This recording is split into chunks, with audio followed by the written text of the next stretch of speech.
embrace it and live it.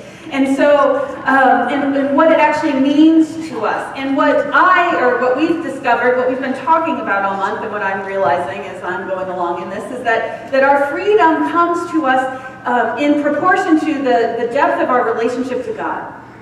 So as we connect and commune with and feel that divine relationship, we feel more free.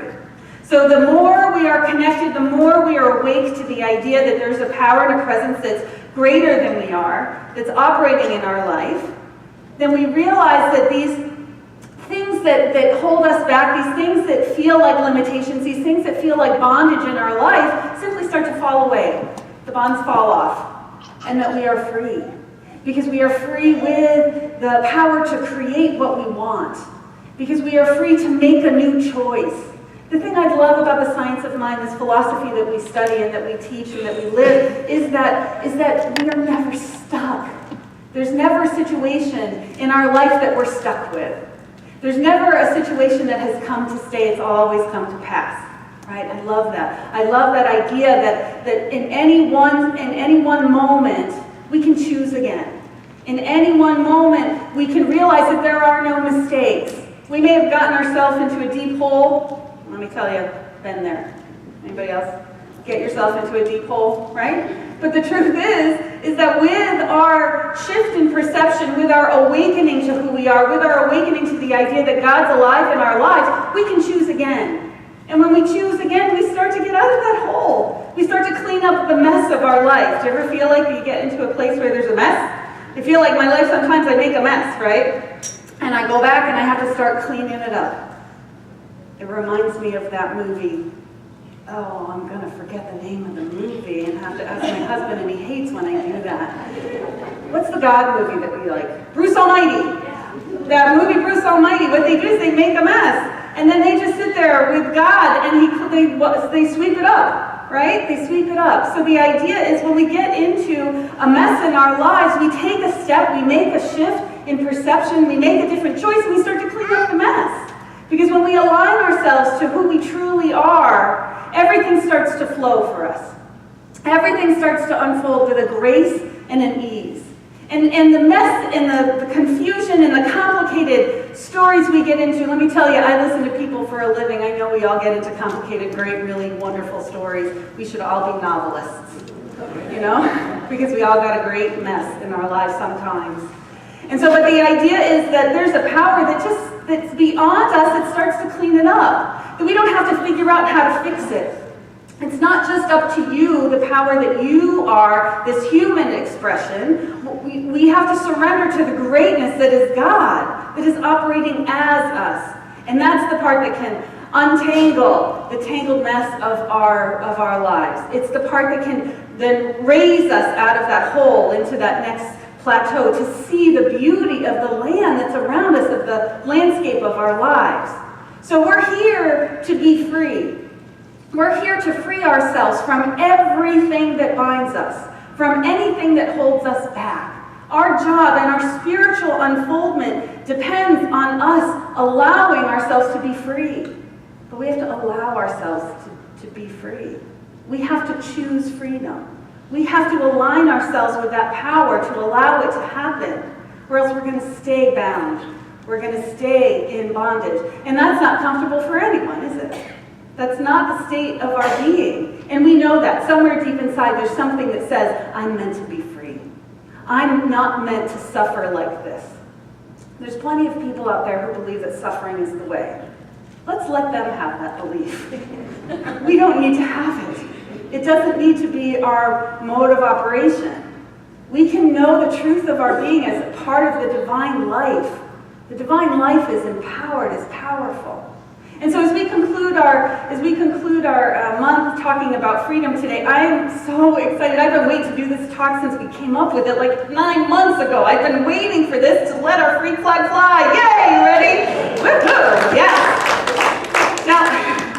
Now, so the idea is this, is that when we realize who we truly are and whose we are, when we align our actions and our beliefs with who we truly are, and when we speak our truth, our word into being with power, we manifest heaven on earth. That's what happens. There is an ease and a grace that washes into our experience when we can align ourselves with the truth of who we are. Now this idea of let your freak flag fly, it comes from, I want to give credit where credit is due, it originally came from the Crosby, Stills and Nash song, Almost Cut My Hair. So I was going to share the lyrics with you. It says this. I'm not going to do it like they did. I listened to the song, but I'm not going to try and sing it. Nobody wants that. It says this. Almost cut my hair. Happened just the other day. It's getting kind of long. I could have said it was in my way. But I didn't, and I wonder why. And I feel like letting my freak flag fly, and I feel like I owe it to someone. Yeah. He owes it to himself. He owes it to himself to let his freak flag fly. And my connection to this came from one of my favorite movies. Can you tell I've already quoted two, so I'm a movie person. But one of my favorite movies is The Family Stone, which is a really great holiday, emotional, hilarious, and moving family drama, comedy kind of a thing, where where they're gathering back for the holidays, and there's 5 grown adults and the children in the family, and they all come together, and so all this craziness ensues over the holidays, you can just imagine. And one of the sons brings home his girlfriend. They're getting kind of serious, and she is a quirky bird. Let's just say that kindly. She's a little quirky. But in the middle of that, what she's trying to do is she's trying to get them to like her. So she's trying to conform to what she thinks they want, which is not what they want. You know, and so it all gets into this big, huge mess, and she ends up making a huge mess and crashing the car. And she goes out with one of the other brothers and they're having some drinks, and he says to her, he says, listen, you've got a freak flag. You gotta let it fly. And so that's what inspired me on this, is that trying to get someone to like you, that trying to figure out how to conform, that attempt to make something happen, to hold it together, to get them to like you, to get them to listen to you, to get them to give you the love that you want. There's this part of us that wants to be loved, that needs to be appreciated, that needs to be seen and needs to be heard. And when we are not connected to that infinite divine, that lover of our hearts, that lover of our souls, that one who's there for us all the time, we are going to try and get it from the outside world. We're going to try and get other people to love us like we want them to, like we think we need them to. But that's never going to happen for a sustained amount of time until we can love ourselves, until we can honor and accept ourselves for who we are. Our quirkiness are those things about us that we think are strange or weird or odd or whatever it is. They're the things that are the divine emanation of you. They're the part of God that you're expressing. Each of us is an expression of God. And that we have come to express ourselves fully.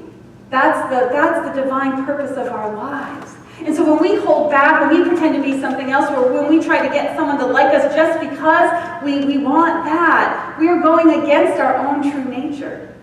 Now this is one of my core teachings. I know that anyone who's heard me talk has heard pieces of this. This is my core teaching. If I could show everyone one thing, it would be to love yourself, to find a way to accept yourself just as you are.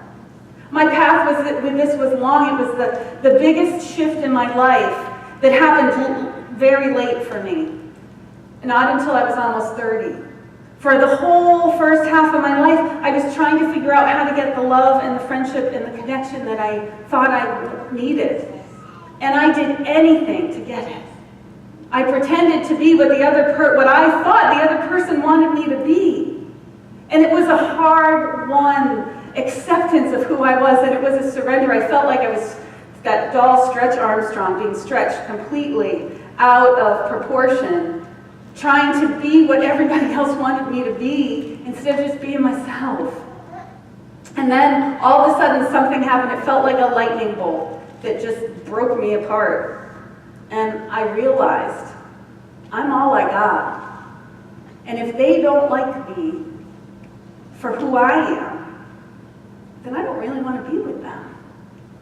If someone is in my life and they can't see me for the glory and for the quirky hilarious, crazy, religious person that I am, spiritual person that I am, then what good is it for me to try and get them in my life? I woke up to the power of this, to the presence of this, and started living the science of mind, which means I am a channel of divine light unto the world in my own unique way. And so what happened is that my whole life opened up. I had deeper relationships than I've ever had in my life. I called in my beloved. I created my family. I was able to see the importance of people around me who saw me, who heard me, who could share with me who they truly are.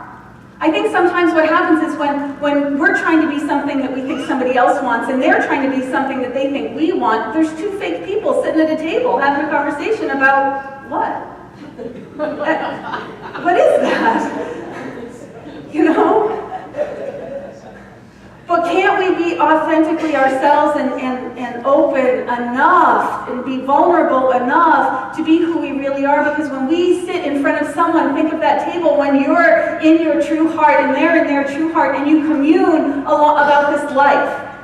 Feel the difference in that. I see you. I know who you are. And so the idea here is that we're being called to wake up. I went back to there's a quote from E.E. Cummings that I like. He says this: it takes courage to grow up and become who you really are. Right? It takes courage to grow up and become who you really are. And whenever I talk about any of these things, I go back to the well for me, that nourishing well, which is Emerson, and Ralph Waldo Emerson's essays. In his essay, Self-Reliance, one of my favorite nuggets of gold from that essay is this. He says, "It's easy in the world to live after the world's opinion. It's easy in solitude to live after our own. But the great man is he who in the midst of the crowd keeps with perfect sweetness the independence of solitude." Can you be you no matter where you are? It's easy to be in our own knowing in our house. It's easy to be in our power up on that mountaintop in our meditations and in the places where we're alone.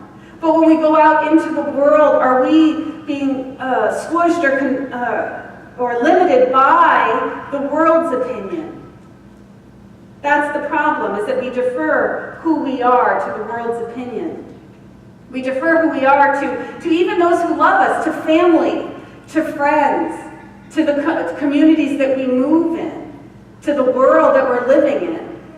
There is a great desire of the world to keep us small. There's a great desire to keep you small because you're manageable if you're small.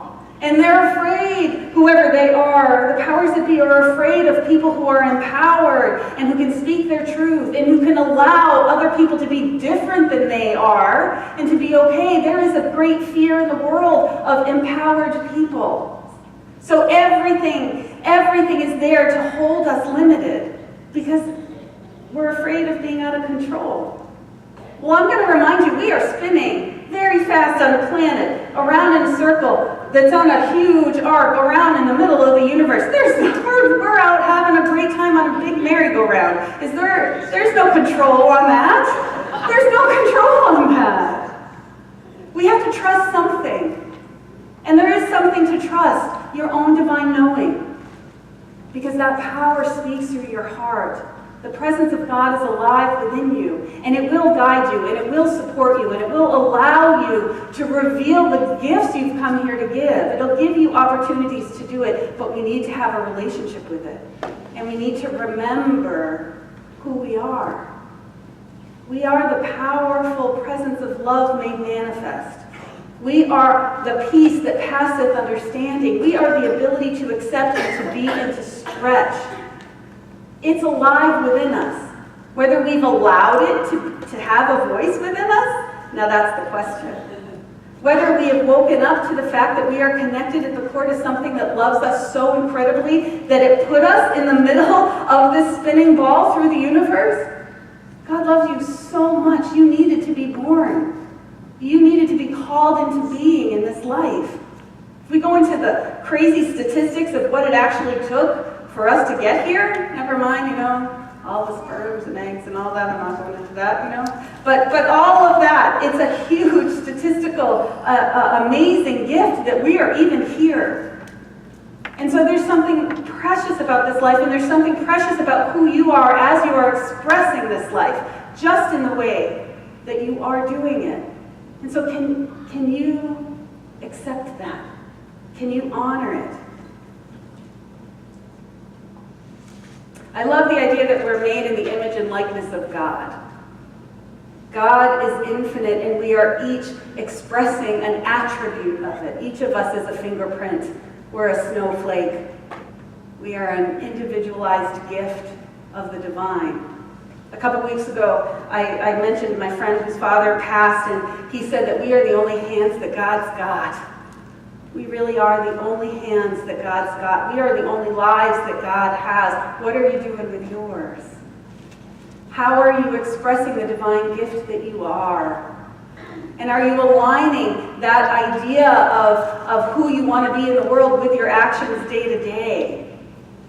Someone asked me recently how I was handling the whole idea of what's happening in the world, and all I'm doing is saying we have to wake up to what our beliefs are, and then we need to look at how we're acting in the world, and hopefully those two are aligned.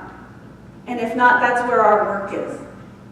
And it's not just because of what's going on in the world today, it's whatever day. It's whatever's happening.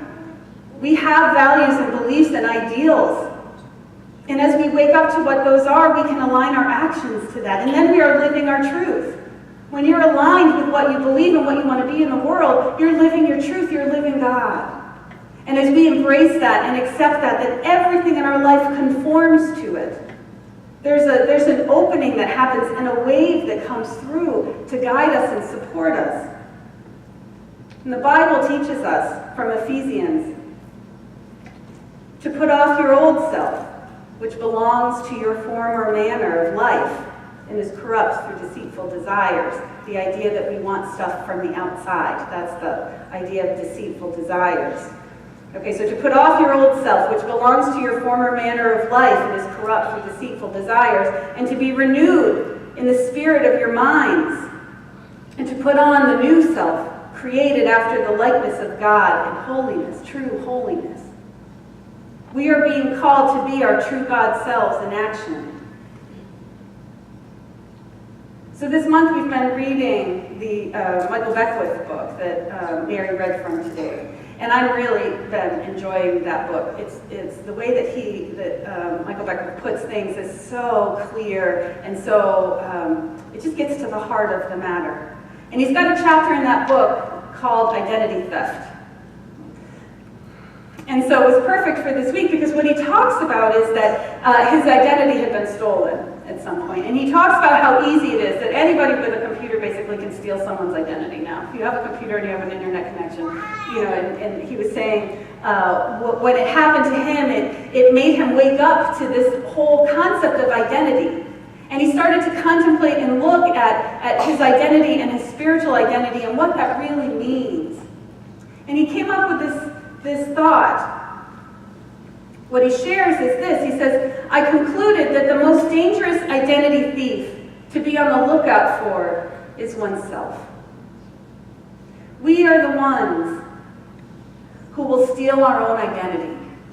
We are the ones that hold back who we are. And when we do that, we create a smaller container to create our lives. We live in a smaller space than we were meant to be. We are meant to be fully expressed. We are meant to own who we are in all of our amazing, quirky ways. And so he has these series of questions. He lays out some questions for us to consider where we are with embracing our own identity. So I thought we would go through some of these. So I'm going to invite you all, let's take a collective breath. These questions are just for you to see where you are on the continuum of holding your true to your true self with the intention of waking up. All right? You with me? Yes? It's okay to say yes? Yes. Yes, okay, good. You can talk. It's fine. Okay. How often do you withhold your authentic feelings or opinions to keep the peace, to not rock the boat? Another breath. When you interact with others, do you play small so that others may feel better about themselves? Or, the opposite, do you exaggerate your virtues to appear superior to others, to make yourself feel better? Do you try on different personas to determine which would be the most impressive and convincing under certain circumstances and in specific environments? Keep breathing. Do you continue to live under a belief system that no longer serves you so that other family members or friends won't get upset? And I would add, do you hold back where you go to church because you're afraid they're going to think you're weird? We're going to have a Bring a Friend Sunday soon. Okay. Do you automatically accept others' assessments of your identity without examining whether or not they vibe with your own inner sense of who you are? I love that. And I'll put these up on the Facebook group later. But that concept of vibing with who you really are.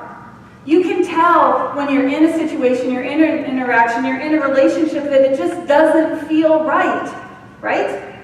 Yes? Yes. And so those are the situations where we are draining our energy by being in relationship with someone who doesn't see us.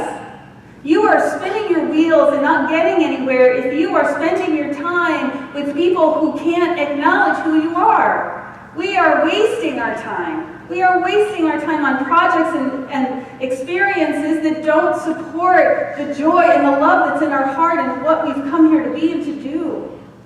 We are here to be the fullest expression of who we've come to be. And He's calling us into accepting who we are and being honest with ourselves.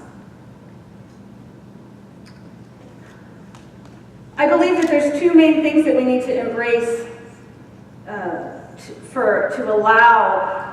to allow this to happen for us. I believe that there are a couple of things that are the beginning to step into this. And one is courage. It takes courage to be who you really are. It takes courage to acknowledge who you really are. Sometimes we forget. Sometimes we defer to others for so long. And again, my personal path in this was that I was the fourth born also. A family of four, right? And so how often do you think they heard my voice? You know, I grew up trying to convince them, and you know, because there's a lot going on in my house, you know, and I don't know if it was because of that or what, that it took me so long to even figure out what I wanted, what my true desire was.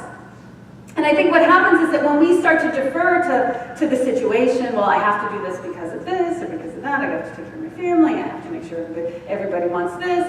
When we get so used to deferring to other people, we don't even know what the desires of our heart are. We don't even know what it is that makes us fulfilled. We can't even find it sometimes. That's the first thing. It takes courage to be honest with yourself. You know what? No, I don't want to have sushi for lunch. Actually, I do. But, you know, I don't want that. I don't like this. I do like that. And I encourage my students sometimes to pretend you're in a candy store with life, right? Like, whoa, there's a candy store. There's a whole lot of candy sitting in front of you. Do you want the raisinettes? Do you want the fudge? I've noticed that they're all chocolate things I'm pulling up. Do you want the sweet tarts? You know, and whatever you're feeling. What is it? You have to know what resonates in your heart. You need to know what brings you alive. You need to know where the passion lives. I had a great experience this week. I was driving my daughter and her friends to horse camp, and it's out in the middle of actually kind of close to where the fire was yesterday, but it's out in Fallbrook. And so we were going through these windy roads, and it's a really long drive. And so we were talking, and one of Emily's little friends is very linear, and she's very heady, and she's a book smart girl already at 10. God bless her. And so we were talking about things that we're excited about and passionate about, and we were talking about the figurative idea of the heart, right? We were talking about how, you know, we're informed by our heart, and I didn't say it that way, I forgot how I said it to a 10-year-old, but I was saying that, you know, we have to do what our heart tells us to do, and she says, my heart doesn't do anything but beat.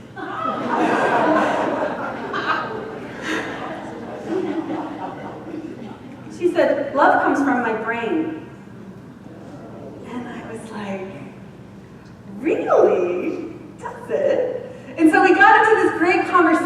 about, she said, well, why can't they figure out how the neurons connect? Because when you decide that you love someone, then it'll, and I said, okay, have you ever, so tell me a food that you don't like. And she said, broccoli. Okay, decide to like broccoli. And then when you come to my house next week, I'm going to make you broccoli.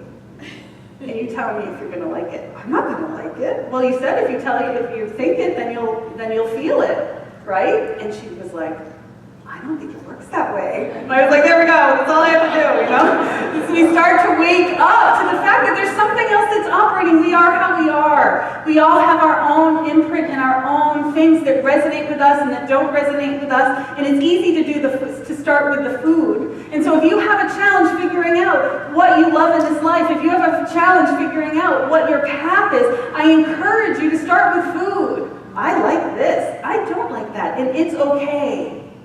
It's okay. But we need to start to allow ourselves those desires, because those desires that are in our heart, those things we want to create, those things we want to experience, those things we're called to, are the divine seeds that have been placed in our heart by God. Which means that everything is aligned to allow it to come into being. If you defer to the divine power and presence of God, you're going to get what you want. Because it's the divine power and presence of God that's going to bring it into being. I forgot that there was another thing I was going to talk about. The second thing, so we need to, but it takes courage to step up and to own ourselves, to own what we like, to own what we don't like, and to be okay with it. Not only being okay with ourselves, but allowing other people to think we're crazy for it. My daughter told me yesterday she didn't like Star Wars.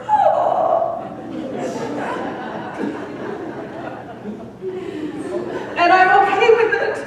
I'm gonna be okay with it. It's just that it's the arc of my whole entire life, but it's okay. It's okay, Emily, you don't have to like Star Wars. But it's okay for her to actually stay in the car. I don't really like Star Wars, Mom. I'm like, okay, fine. Great. I love that she owned it, right? That she owns that. We need to own who we are, and that's the first step. The second thing that it takes to step into this is it requires vulnerability. We need to be willing to show our true selves to the people around us. We need to be courageous enough to speak our truth and to be vulnerable enough to say, this is me. It's who I am. It's all I am.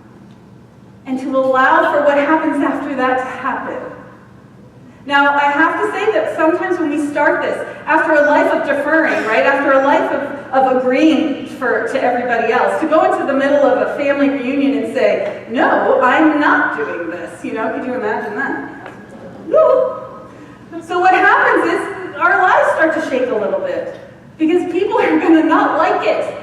They like that you've always agreed with them. They like that you just go to wherever they want to go for dinner. They like that because it makes them feel settled. So when you start to step up and you start to speak your truth and you start to share who you really are, what happens is life starts to shake a little bit. But I'm going to encourage you to stay open, because a couple of things will happen. One is this. We may lose some of the people who've been in our lives. I'll be honest about it. We may lose. They may not resonate with you at the same level anymore. It's an energetic, and they may end up vibrating out of your life. And that can be hard. But again, it's imperative that you not lose your energy with people who can't see who you are.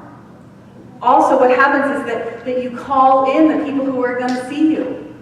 And you call in the people who are going to be able to love you because they love themselves, and they're going to be able to see you, and you're going to be able to see them, and you have deep, rich relationships. That's what we want.